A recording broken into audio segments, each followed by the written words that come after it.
Olá, pessoal! Hoje nós vamos falar em frase, oração e período, ok? Para a gente poder começar com as orações coordenadas. Então, o que é frase? Frase é todo enunciado de sentido completo, podendo ser formado por uma só palavra ou por várias palavras. Ele pode ter um verbo, como pode não ter verbo. Exemplo: espantoso, socorro, são palavras que estão dando ideia completa a essa frase. Eu peço socorro, todo mundo sabe que eu estou em perigo. Se eu falo espantoso, todo mundo vê que eu estou admirado. Pode existir frases com verbos, por exemplo,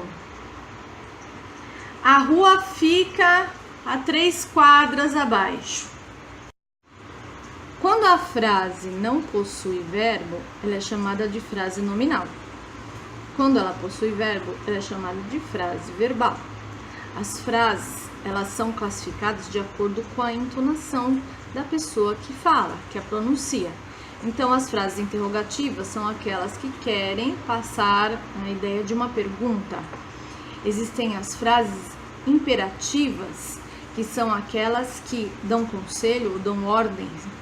Existem as frases declarativas, que são as frases de afirmações ou de negações simples. Existem frases optativas, que são as que exprimem um desejo, ok?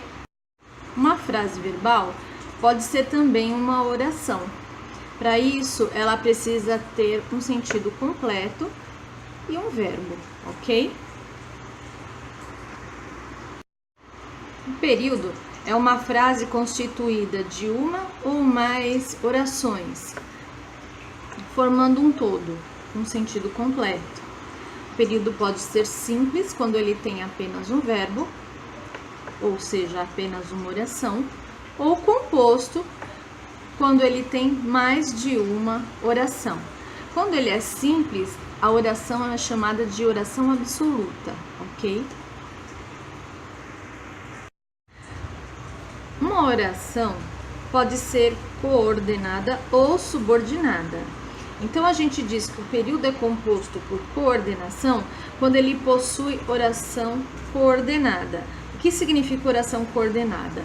É quando as partes da frase são ligadas por conjunções e não dependem umas das outras. Então, por exemplo,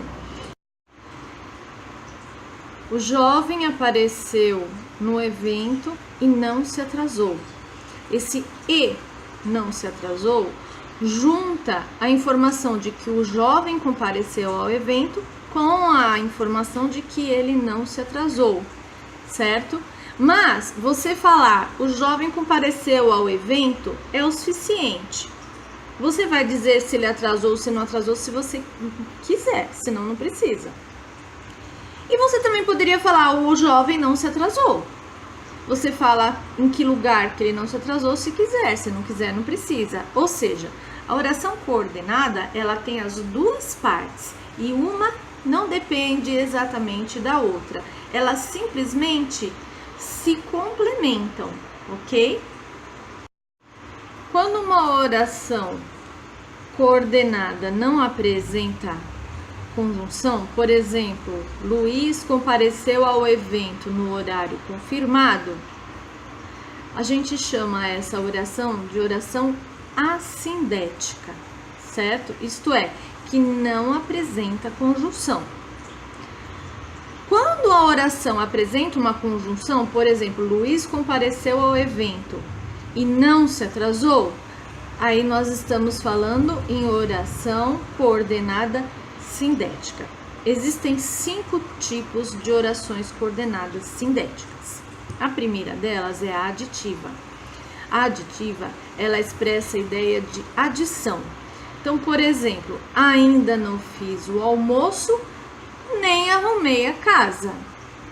Então, você está vendo que está juntando a informação de não fazer o almoço com a informação de não ter arrumado a casa. São duas coisas que a pessoa deixou de fazer. fazer o almoço e arrumar a casa. Existem as adversativas, que passam ideias de adversidade, ou seja, um exemplo, o time jogou bem, porém perdeu o jogo. Então quer dizer, não adiantava o time ter jogado bem, ele ainda perdeu o jogo. Isso significa que a adversidade, o problema apresentado para a primeira parte da frase, que era o time jogou bem. Qual foi o problema? Não ter ganhado o jogo. Então é uma adversidade, por isso que se chama adversativa. Existe a coordenada alternativa, que como o próprio nome diz, é a que alterna. Então eu posso dizer, ora chove, ora faz sol. Então eu estou alternando entre o fato de chover com o fato de fazer sol. Quer você queira, quer você não queira. Então tá alternando entre você querer e você não querer. Ou você sai ou você fica. Então alternando entre a opção de você sair com a opção de você ficar, ok? Existe a conclusiva, que vai a segunda parte da oração concluir a informação da primeira parte. Então, por exemplo, os preços dos produtos se elevaram, por isso reduzimos a compra. Então, por que a gente reduziu a compra? Porque elevou o preço dos produtos.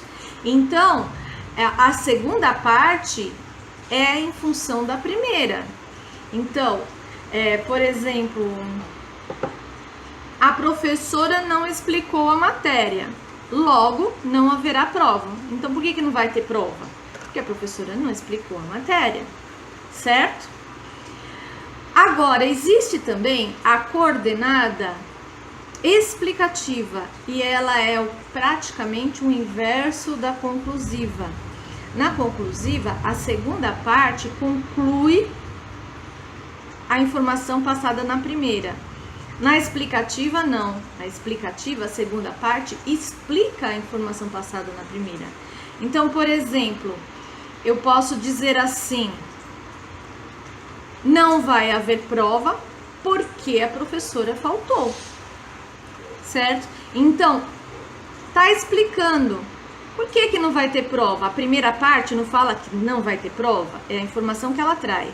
E a segunda parte explica por que não vai ter prova, porque a professora faltou, certo? Se eu invertesse a frase, ela ia virar conclusiva. A professora faltou, logo não vai ter prova, tá? Então, a professora faltou, conclusão, não vai ter prova. Toda vez que você consegue escrever a palavra conclusão no lugar da conjunção, por exemplo, logo não vai ter prova, conclusão não vai ter prova, você vai ter uma coordenada conclusiva, sindética conclusiva. Se não dá certo, então, por exemplo, não vai ter prova porque a professora faltou. Dá para colocar conclusão, a professora faltou? Não vai ter prova, conclusão, a professora faltou? Não, não fica bem, certo? Só fica bem no inverso, ok? Espero que vocês tenham entendido. Assistam quantas vezes quiser, dá um joinha aí, ok? Beijo. E vai chover. Vira o trovão?